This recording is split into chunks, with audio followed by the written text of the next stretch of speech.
بسم اللہ الرحمن الرحیم۔ یہ اس زمانے کی بات ہے جب لوگ انسانوں کی تجارت کیا کرتے تھے۔ انسانوں کو منڈیوں سے خرید کر غلام بنا کر رکھا جاتا تھا۔ طاقتور غلاموں سے سخت محنت مزدوری کے کام کروائے جاتے تھے۔ جب یہ غلام ذرا کمزور اور بوڑھے ہوتے نظر آتے تو ان کے بدلے میں غلاموں کا تبادلہ منڈیوں میں کیا جاتا تھا۔ ملک کنا میں ایک ایسا ہی نیک دل انسان عبداللہ تاجر رہتا تھا جو کہ انسانوں کا ہی بیوپار کیا کرتا تھا۔ ایک دن یہ تاجر اپنے چند کمزور غلاموں کو انسانوں کی منڈی میں فروخت کرنے گیا۔ جب یہ تاجر منڈی میں پہنچا تو اس نے ایک بڑے ہجوم میں دیکھا کہ ایک شخص غلام کو اونچی جگہ بٹھا کر اس کی بولی لے رہا تھا۔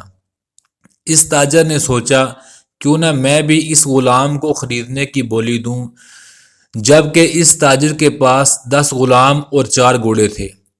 ایک غلام خریدنے کے لیے یہ رقم بہت زیادہ تھی۔ اس تاجر نے جب اپنے 10 غلام اور 4 گھوڑوں کو فروخت کر دیا تو اس نے بھی بولی میں حصہ لیا۔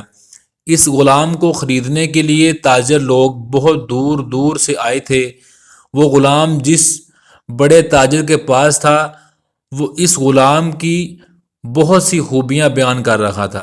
ہر خوبی کے بدلے میں رقم بڑھا کر بتاتا تھا۔ بولی کئی دنوں تک لگتی رہی مگر وہ تاجر ہر روز غلام کی رقم بڑھا دیتا۔ تاجر عبداللہ نے جب غلام کی خوبیاں پوچھی تو بڑے تاجر نے کہا یہ غلام کوئی عام غلام نہیں ہے۔ اس غلام پر میں نے بہت رقم خرچ کی ہے۔ میں نے جب یہ غلام خریدا تھا اس وقت یہ 10 برس کی عمر کا بچہ تھا۔ میں نے اس غلام کو پورے 15 سال پڑھایا لکھایا اور اس کی فوجی تربیت کے ساتھ ساتھ کئی ملکوں کی زبانیں بھی سکھائی ہیں۔ تاجر عبداللہ نے اس غلام کی جب خوبیاں سنی تو اس نے اپنے دل میں عہد کر لیا کہ وہ اس غلام کو ضرور خریدنا چاہے گا، اس غلام کی کتنی ہی قیمت کیوں نہ چکانی پڑے۔ آخرکار اس تاجر نے کئی دنوں کے بعد اپنے 60 غلاموں کے بدلے میں ایک مہنگا ترین غلام خرید لیا اور اس کو اپنے ساتھ گھر لے آیا۔ اس غلام کو تاجر نے اپنے دوسرے غلام سے ملوایا جو تعداد میں کہیں زیادہ تھے۔ آس پاس کے اور دور دراز کی بستی والوں نے جب یہ خبر سنی کہ عبداللہ تاجر نے 60 غلاموں کے بدلے میں ایک غلام کو خریدا ہے، کئی دنوں تک اس غلام کو لوگ دیکھنے کے لیے دور دور سے آتے رہے۔ تاجر نے اس قیمتی غلام کا نام آزاد رکھ دیا۔ اس غلام نے کہا میرے آقا، اگر آپ مجھ پر بھروسہ کریں تو ان غلاموں کی ذمہ داری آپ مجھ کو سنبھالنے کا اختیار دے دیں۔ اس سے پہلے ان غلاموں کی دیکھ بھال کی ذمہ داری تاجر کی بیٹی کے پاس تھی۔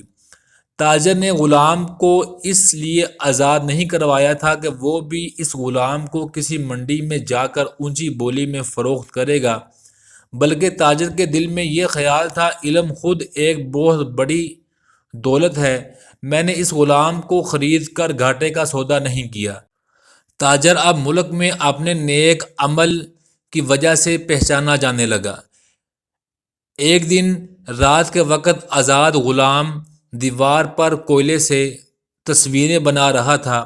تاجر کی بیٹی نے جب یہ تصویریں دیکھی تو اس کی روح کانپ گئی۔ آزاد غلام نے ان تصویروں میں آزادی اور غلامی کا جو تصور پیش کیا تھا، تاجر کی بیٹی سمجھ گئی کہ انسانوں کو خرید کر قید کیا جا سکتا ہے مگر ان کے جذبات کو نہیں۔ تاجر کی بیٹی نے یہ سب کچھ دیکھنے کے بعد آزاد غلام کو کہا تم اپنی مرضی سے کہیں بھی آ جا سکتے ہو۔ اس طرح وقت گزرتا گیا۔ آزاد غلام نے تاجر کے دوسرے غلاموں کو پڑھنے لکھنے کے ساتھ ساتھ فوجی تربیت بھی دی۔ جبکہ تاجر نے ایک پڑھا لکھا غلام خریدا تھا، اب اس تاجر کے پاس کئی پڑھے لکھے غلام تھے۔ اس ملک کا بادشاہ کئی بار پانی کے مسئلہ کی وجہ سے اپنے ہمسایہ ملک سے جنگ کر چکا تھا مگر ہر بار ہارنے کی وجہ سے بادشاہ کے ذہن میں کامیابی کی کوئی ترکیب نہیں آ رہی تھی۔ کھیت سوکھ رہے تھے، جانور بھوک اور پیاس کی وجہ سے مر رہے تھے، ملک میں اناج کا قحط پڑ گیا تھا۔ دن بدن ملک میں اناج کی کمی